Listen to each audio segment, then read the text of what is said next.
जय श्री कृष्णा भक्तजनों। आज आपका एक बार फिर से स्वागत है हमारे चैनल आध्यात्मिक कैस्ट्रो में।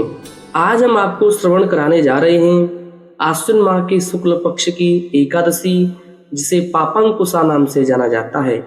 आश्विन माह की शुक्ल पक्ष की एकादशी को पापांकुशा एकादशी कहते हैं। इस दिन व्रत करने का विधान है। इसमें केवल फलाहार पर ही व्रत रखा जाता है। यह एकादशी पाप रूप हाथी को महावत रूपी अंकुश से बेधने के कारण पापांकुशा कहलाती है। इस दिन भगवान विष्णु जी की पूजा करनी चाहिए एवं ब्राह्मणों को भोजन करा करके दक्षिणा दे करके विदा करना चाहिए। इस एकादशी का व्रत करने से समस्त पापों का नाश हो जाता है। प्राचीन काल में एक समय विंध्याचल पर्वत पर एक महाक्रूर बहेलिया रहता था, जिसका कर्म के अनुसार नाम भी क्रोधन था। उसने अपना समस्त जीवन हिंसा, लूटपाट और मिथ्या भाषण तथा मद्यपान एवं वैश्यागमन में ही व्यतीत कर दिया था। यमराज ने उसके अंतिम समय से एक दिन पूर्व अपने दूतों को उसे लाने के लिए भेजा। दूतों ने क्रोधन को बताया कि कल तुम्हारा अंतिम समय है, हम तुम्हें लेने आए हैं। मृत्यु के भय से क्रोधन अंगिरा ऋषि के आश्रम में जा पहुंचा।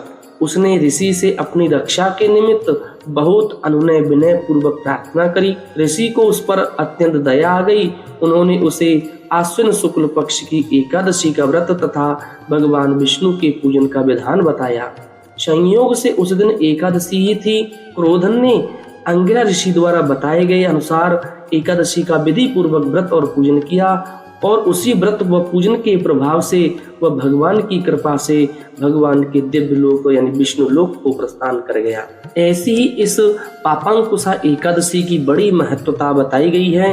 एक बार युधिष्ठिर जी ने भगवान मधुसूदन से पूछा कि हे प्रभु, अब कृपा करके यह मुझे बताएं कि आश्विन माह के शुक्ल पक्ष में किस नाम से एकादशी जानी जाती हैं।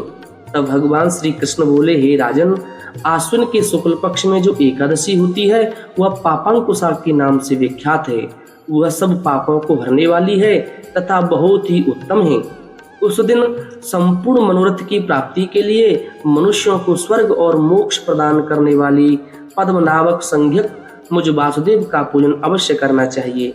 जितेंद्रिय मुनि चिरकाल तक कठोर तपस्या करके जिस फल को प्राप्त करता है वह उस दिन भगवान गरुड़ध्वज को प्रणाम करने से मिल जाता है।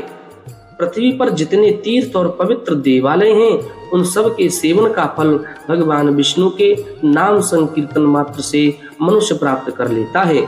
जो सारंग धनुष धारण करने वाले सर्वव्यापक भगवान जनार्दन की शरण में जाते हैं उन्हें कभी यमलोक की यातना नहीं भोगनी पड़ती। यदि अन्य कार्य के प्रसंग से भी मनुष्य एकमात्र एकादशी को उपवास कर ले तो उसे कभी यम यातना प्राप्त नहीं होती है। जो पुरुष विष्णु भक्त होकर भगवान शिव की निंदा करता है वह भगवान विष्णु के लोक में स्थान प्राप्त नहीं करता, उसे निश्चय ही नरकों में गिरना पड़ता है। इसी प्रकार यदि कोई शैव या पाशुपत होकर के भगवान विष्णु की निंदा करता है तो वह घोर रौरव नरक में डाल करके तब तक पकाया जाता है जब तक कि 14 इंद्रों की आयु पूरी नहीं की जाती। यह एकादशी स्वर्ग और मोक्ष प्रदान करने वाली है, शरीर को निरोगी बनाने वाली तथा सुंदर स्त्री, धन एवं मित्र देने वाली है। हे राजन, एकादशी को दिन में उपवास और रात्रि में जागरण करने से अनायास ही भगवान के विष्णु धाम की प्राप्ति होती है। हे राजेंद्र, वह पुरुष मातृ पक्ष की 10 और पिता के पक्ष की 10 तथा स्त्री के पक्ष की 10 पीढ़ियों का उद्धार कर देता है। एकादशी व्रत करने वाले मनुष्य दिव्य रूपधारी चतुर्भुज गरुण की ध्वजा से युक्त होकर के हार से सुशोभित और पीताम्बरधारी होकर के भगवान विष्णु के दिव्य धाम को प्रस्थान कर जाते हैं। आश्विन के शुक्ल पक्ष में पापांकुशा का व्रत करने मात्र से ही मनुष्य सब पापों से मुक्त हो जाते हैं और श्री हरि के लोक में प्रस्थान करते हैं। जो पुरुष स्वर्ण, तिल, भूमि, गौ, अन्न, जल, जूते और छाते का दान करता है वह कभी यमराज को नहीं देखता है हे नृपश्रेष्ठ, दरिद्र पुरुष को भी चाहिए कि वह यथाशक्ति स्नान, दान आदि क्रिया करके अपने प्रत्येक दिन को सफल बनावे। जो लोग स्नान, जप, ध्यान और यज्ञ आदि पुण्य कर्म करने वाले हैं, उन्हें भयंकर यम यातना नहीं देखनी पड़ती। लोक में जो मानव दीर्घायु, धनाढ्य, कुलीन और निरोगी देखे जाते हैं, वे पहले ही पुण्यात्मा हैं। पुण्यकारक पुरुष ऐसे ही देखे जाते हैं। इस विषय में अधिक कहने की कोई आवश्यकता नहीं है।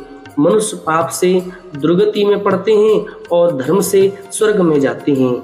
हे राजन, तुमने मुझसे जो कुछ पूछा था उसके अनुसार पापांकुशा का महात्म्य मैंने संपूर्ण वर्णन किया है, जिसके सुनने और सुनाने मात्र से ही मनुष्य सभी पापों से मुक्त हो जाता है और इस व्रत को धारण करने मात्र से वह इस संसार से अपने शरीर को त्याग करके भगवान के दिव्य लोक को प्रस्थान करता है। बोली विष्णु भगवान की जय।